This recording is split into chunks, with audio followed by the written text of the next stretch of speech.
Hey everybody, I'm Joey Evans, and today we're going to talk about the top 10 most overlooked games of 2024.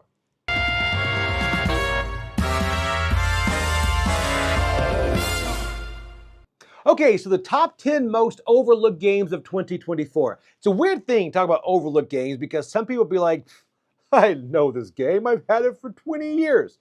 Well, these are the ones that I have seen that people have either looked past or don't even know about.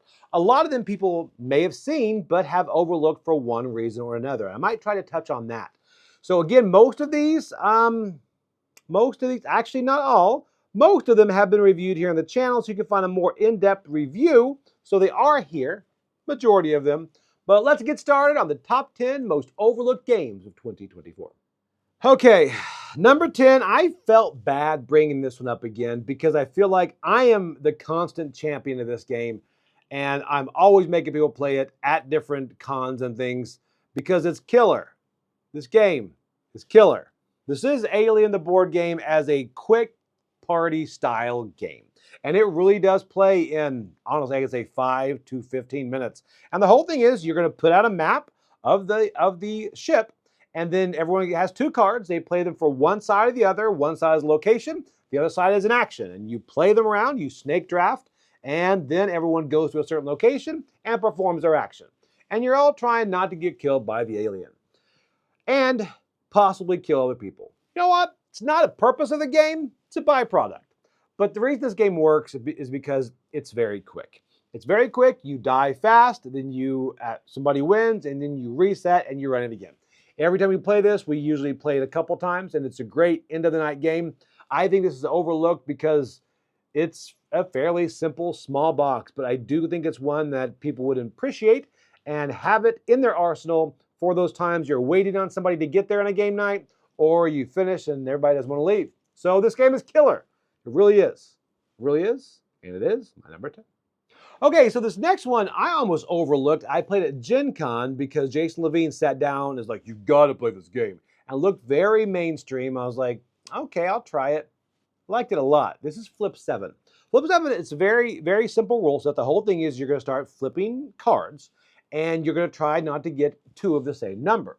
Sounds easy, right? Well, there's like 1 1, 2 2s, 3 3s, etc. all the way through. And you're gonna try to flip 7 cards. And not get those. So it's kind of a push your luck thing as you go around. And again, that's it. It's a very simple rule set, but then you also have different cards that will flip over that will freeze somebody, or they'll make somebody else flip 3 cards. So all of that helps to add that excitement to it. And the fact this plays up to, I think, actually, you can combine several of them and play a lot of people, which we have. So forget their maximum player count. We played with a lot of people on this. This one, it really feels good. We play this with our daughter. We play this with several people at Gen Con. It's a simple card game that I think people have overlooked because it looks like a simple card game. Because you just flip over cards. At any time, you can stop and kind of bank those points because you're trying to get to 100. Or you can keep pushing your luck and go further and further. So this is FlipSeven. Okay, my number 8, the review has not been up on the channel yet, but spoiler alert, I do like this game. This was a surprise. This is all about cute little forest creatures foraging for food, and this is Survival of the Fattest. See what they did there? Yeah, it's pretty cute. First off, this kind of, Camilla loved this because it has the minis and all this stuff. It's really, really cute bear. Oh my goodness, he's cute. But the whole thing about this thing is you are just forest animals and you're foraging for food. What I think makes this game shine is several things. Number one, it's very simple movement as far as moving around the board, doing different actions. It's all printed out there what you can do, draw 2 cards. You can put your cards underneath there, you can store them, all that. But the thing that makes this shine is how asymmetric the different characters or different animals are. Because at first you play an old Grizz as the grizzly bear, and I thought, wow, he's pretty overpowered. But then later, you play with the bunnies and you're like, okay, no, they're pretty powerful too. Everything has its own ability that really propels that forward and adds a lot of asymmetry to this game. It's fairly easy on the rule side, but I think this game is going to hit the table a lot because it is cute, the artwork is adorable, the standees are great. But this game surprised me a lot, and it's been overlooked by a lot of people, almost me. And this is Survival of the Fattest. Okay, my number 7, again, that review is coming forward on this one. This one comes in a 10. This is a travel game, not a travel game like let's go to Japan. This is a game you can travel with, and it's a dungeon crawler. This is Dark Tomb Bloodthorn Island. Dark Tomb Bloodthorn Island is the next in the Dark Tomb series. So Dark Tomb, it's an ultra portable, like tabletop kind of dungeon crawler. And you're gonna pretty much crawl through the dungeon. On this one, you're navigating Bloodthorn Island, I think it's called, and you're trying to defeat this evil serpent lord. But the whole thing on this is the fact that it is a dungeon crawler in a tin, and it works. It really does. It's the whole thing is you can also take this game and play it with the original base game, which I think was like Crypts of Aurelion or something like that. But that you can kind of mix different components to it. I've actually played this on the road with my daughter. This is one that is probably, it is the only game besides a couple button shy games that is always in my backpack. I'm taking it everywhere. If I'm at a hotel or something, I'll pull this out and we will play it. So I play this with my wife, my daughter, different people. This is a lot of fun. I think this is overlooked because, again, it's a small tin game. But this is something that I think you should definitely check out because a portable dungeon crawler, it's hard to make. I think they nailed it. This is Dark Tomb, and this is my number 7. Okay, so my number 6 game is, again, another travel game. This one's overlooked because of its size. It's smaller than the tin. It is a pack of gum size. This is Bog. You know those pack of gum size games always come out, but this Bog is very interesting. It's about frogs and flies. It's pretty much a tactical duel between frogs and flies. It's a programming style game that you can move your frog and you're going to try to complete certain patterns, or you're going to kind of achieve different objectives when you have your frogs on certain lily pads and out there. So that's it. And the fact that they can fit a very creative programming game into something this small is incredible. This is a very inexpensive game. I think it's flown under the radar because of this, but I think it's one you should definitely check out because when it came through, we always review these pocket games when they come out. This was the one that I know several people at the office have gotten a copy for themselves because it is one of those really, really fun games. And it's a programming game, and it is called Bog, about a frog. Just now realized that rhymed. It's clever. Okay, so my number 5 is kind of gives me a feel of one of my favorite games, Quacks. I think Quacks hits the table a lot because it feels so good, those acrylic pieces, if you have the upgraded ones. But I love that push your luck bag building style thing. This gives you the same feeling, sort of, in a smaller game with less table space. This is Guardlings. Guardlings, you're going to you pretty much push your luck bag building. You're building your garden. And you take them out and you're setting down the gems. And you're trying to get enough gems set out to buy the victory tile and win the game. And then later you're going to build your bag by either busting or buying other ones up here to start making those pulls more powerful. So you're going to pull more and you're going to try to create your garden. But gnomes are bad. You get too many gnomes and you bust. But there are ways to mitigate that, like with dragons and things like that. But again, this gives you that same feel of that anxiety, like, oof. Am I going to pull again? Am I not? Let's just do it. And then, of course, if you say, I'm going to stop, but I'm going to just pull one more time off the clock to see what would have happened. Is that just me? Is it just me that does it? I don't do that. I do that. Okay, so my number 4 game was overlooked because of the cover. How do I know that? Because I overlooked it because of the cover.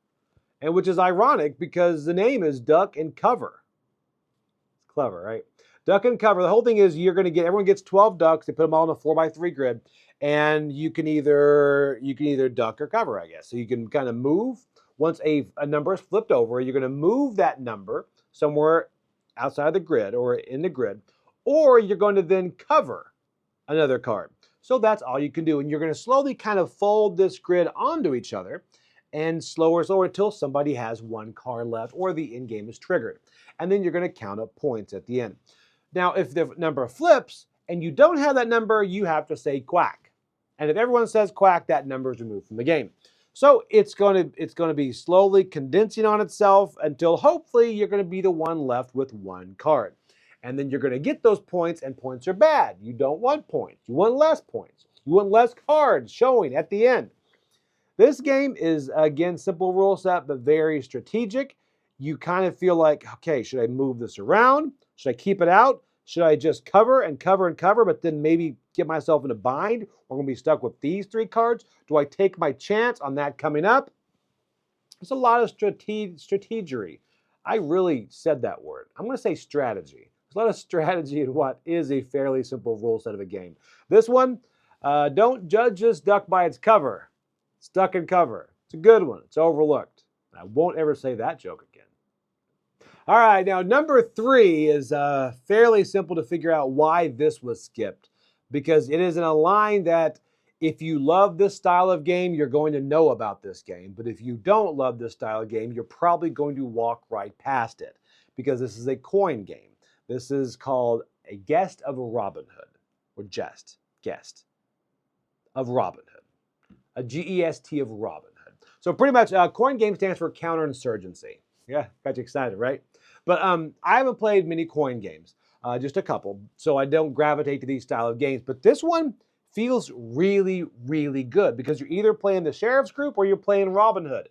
And the whole thing, if you're a sheriff, you just want to catch Robin Hood and you want to make sure you keep all your money. If you're Robin Hood, you want to kind of instigate riots and get people to rise up. And to do that, you have to motivate. You've got to move your merry men all over the board. And among all those merry men is Robin Hood. Sheriff's going to try to find Robin Hood different times while still moving his money. As he moves around, he's going to look. He's going to like, merry man, I didn't find Robin Hood. Keep going on. But then occasionally Robin Hood might be next to a parish. And he might be like, ladies and gentlemen, I am Robin Hood. And all of a sudden people are like, yay, we love Robin Hood. And they flip that parish over to revolting. And just like that, you've started revolting different parishes. So the whole thing is, it's a lot of fun to kind of then have Robin Hood disappear into the crowd. And the theme on this really, really comes through. This, I think for me, maybe it's not overlooked to some people. This surprised me to the fact that I was like, man, this really feels good. The whole thing is you go back and forth as you achieve certain things. You're going to have a tug of war on the side, going to one side of the track or the other. You're going to find different travelers. You get to rob these different carts full of gold. You get to roll die. This really, really surprised me. So even if you don't like the coin genre, which I don't really care for as much, this one, I think the theme might pull you in. It's a lot of fun. It is a Guest of Robin Hood. Just. Okay, so my number 2 most overlooked game is again one that I think I overlooked because of the name, and I see some of these names and I think that's a kid's game and it won't be that enjoyable. But this was, and this is Fairy Ring. So Fairy Ring, you are, again, this game was a surprise. You're putting together a group of mushrooms, and all these fairies are traveling around the table, and you want them to stop on your mushrooms. Because they stop on your mushrooms, or you have similar mushrooms elsewhere, then you're going to get more points. So you're kind of like, I'm going to make a larger tableau in front of me, more places to stop, or do I want to kind of build up this one mushroom so that instead of a lot of places to stop, if they stop on this one, I'm going to be raking in the points. So it's very simple. The artwork on this is great. Little acrylic standees of the fairies are really cool as they kind of dance around. It's a combination of drafting, placement, and kind of a planning phase that really works. And it keeps everyone at the table engaged because you are all playing the same game with these fairies kind of a simpler line going around, trying to get them to stop in your garden. So this is a great one that I think you may have overlooked like I did. It is Fairy Ring. Okay, so my number 1 most overlooked game is crazy that I put this in overlooked games because when I play this, I'm like, okay, a lot of people are going to love this game. And every time I did con, I'm like, have you played this? And they're like, no. So I always bring it out and play them. This is in the role player universe, but this is Stone Spine Architects. Stone Spine Architects, it's hit the table for me a lot this year, and it will continue to. The whole thing is you're building a dungeon by drafting and playing cards, chamber by chamber. You're kind of going levels down there, and you're getting a route that goes in and out of the dungeon. And you're also trying to accomplish different blueprints as you go. And you're going to get different points from different goals and different means throughout the game. But the whole thing is you are building a dungeon beginning to end, and you're kind of going to have this path that winds around. So this game is really enjoyable because again, it's drafting. I like that. There are so many moments on this. The thing I like about drafting, a good drafting games has moments where you're like, I'm going to have to pivot. I'm going to have to pivot. That should be the name of this game because you're like, I'm not going to get that trap that I need. I'm going to pivot. I'm going to do this. And I love games where you build a tableau and you're trying to build that path so that tableau becomes kind of three-dimensional and, well, I guess two-dimensional as you move through it. This game I really like. It's in the role player universe, I guess, but just lightly, because this game is a standalone, and I think a lot of people haven't played it because they haven't played a role player or they didn't care for role player. But no matter what you think about that, I think you should give this a try because you get to build your own dungeon with traps and monsters and stuff. Oh, I love stuff. Okay, that is it. That was my top 10 overlooked games, in my opinion, of 2024. Please comment, tell me your most overlooked games because I have a habit of overlooking games. So it'd be good if I knew about some. So anyway, I'm Joey Evans, and I'll see you later on the channel.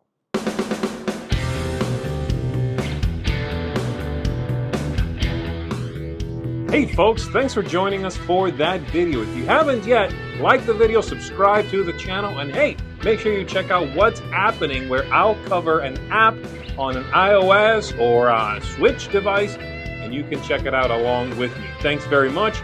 You've been watching The Dice Tower.